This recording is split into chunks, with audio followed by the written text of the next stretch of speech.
Azərbaycan millət vəkili Zeynəb Xanlarova Nardaran cəmaatını ayağa qaldırmasınlar. Bunu Zeynəb Xanlarova Nardaran sakinlərinin Xəzər dənizi boyu çəkilən hasarlardan şikayətini çatdırıb.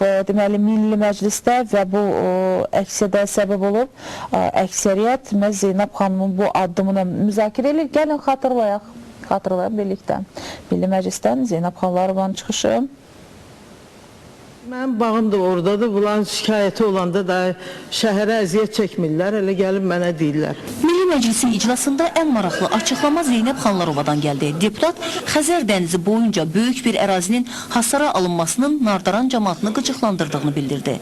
Bu işıqları barədə, qaz barədə demişəm, sağ olsun prezidentim, saatlarla da olsa verilir onlara.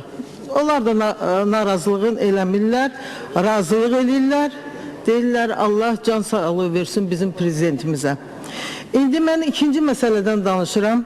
Çox belə narahatdır cəmaat. Biz geri cəmaatı qaldırmayaq. Evlər tikilib orada, dənizin qırağında. Ağlayır cəmaat ki, bizim əlimizdən hər şeyi alıblar. Bu dənizi niyə alıblar əlimizdən? Hasarı çəkmirsən, səni gəlib oğurlamayacaqlar ki. Eləmirsən, bəzək, düzək, hər şey eləmirsən. Bilmirəm kimindir, nə bilim İskəndərindir, bilmirəm Cahangirindir, bilmirəm, axır deyirlər, belə bir şey tikili burada. Zeynəb xanımın qaldırdığı məsələyə Milli Məclis rəhbərliyindən reaksiya verən olmadı. Amma kollegası Qalib Salahzadə Nardaran sakinlərinin haqlı olmadığına işarə vuran açıqlama verdi. Və o torpaqlar da bilgəh torpaqlardır. Zeynəb xanımın dediyi torpaqlar bilgəh torpaqlardır. Orada tanınmış adamlar torpaq alıblar. Zeynəb xanımın yerdən replikası deputatın sözünü ağzında qoydu. Milli Məclis rəhbərliyi də məsələnin qəlizləşməsində maraqlı görünmədi. Bu da görünür, Zeynəb xanımı incik saldı. O, iclasın sonunu, hətta səs vermənin nəticəsini gözləmədən çıxıb getdi. Amma onun qaldırdığı məsələ başqa bir yanaşmada Sabir Rüstəm xanımının çıxışında daha effektiv səsləndi.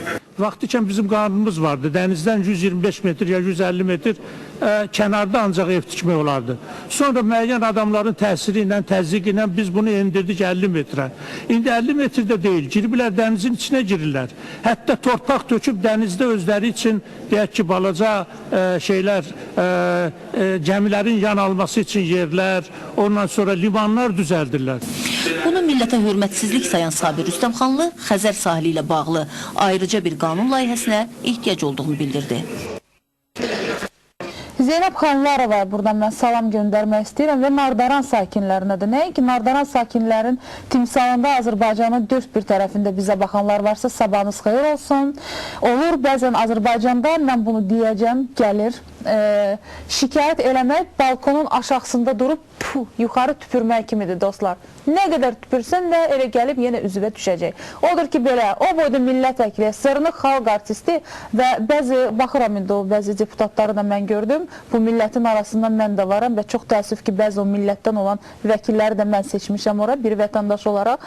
Amma Zeynəb Xanlarovun çıxışına baxanda fikirləşirsən ki, doğrudan da, mən məsələn anadan olanda anam ağlayırdı və rəhmətli nənəm demişdi, fərsiz oğuldansa fərri və mərd qızı yaxşıdır. Çox şadam ki, bizim Zeynəb Xanlarova kimi mərd millət vəkillərimiz var və arada belə gəzib dolaşanlar da var. Dostlar, onları da görürük. Həmin onları görməsək, biz qalib gəlmərik. Necə deyərlər və Zeynəb Xanlarova kimi qadınları biz tanımazıq. Əlbəttə ki, deyir, pisi görməsən, yaxşını da bilməzsən. Hər halda, belə dostlar, sabahınız xeyir olsun. Ümumiyyətlə, Azərbaycanda son vaxt belə bir gözəl tendensiya var. Hansı idarə gəlsin şikayət eləmək, qəşəng düzdür, söhbət əks hamısından getmir. Amma bəzilərində nədir?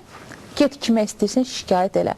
Bax belə, artıq heç demək də lazım deyil. Əziz və hörmətli məmurlar, cəmaat gələndə şikayətə, o deyil, heç kəs niyə əziyyət versin sözünüzü? Bir dənə elə götürün, bir dənə yazın belə qəşəng tablo, get hara istəyirsən, şikayət elə. Və sən imza müdiriyyət, hətta sonda da millətə vəkillik eləyən və öz borcunu gördü ki, kimsə millət vəkili yerinə yetirir. Nonsensi dostlar, milləti müdafiə eləyən millət vəkili mən Milli Məclisində gördüm Zeynəb Xanlarovanın timsalında, düzdür, var elə millət vəkilləri. Bəzən susurlar, bəzən knopka basırlar, qəzet oxuyurlar, biraz başları qarışıq olur. Amma çox şadam ki, bizdə Milli Məclisdə belə deputatlar hələ də var.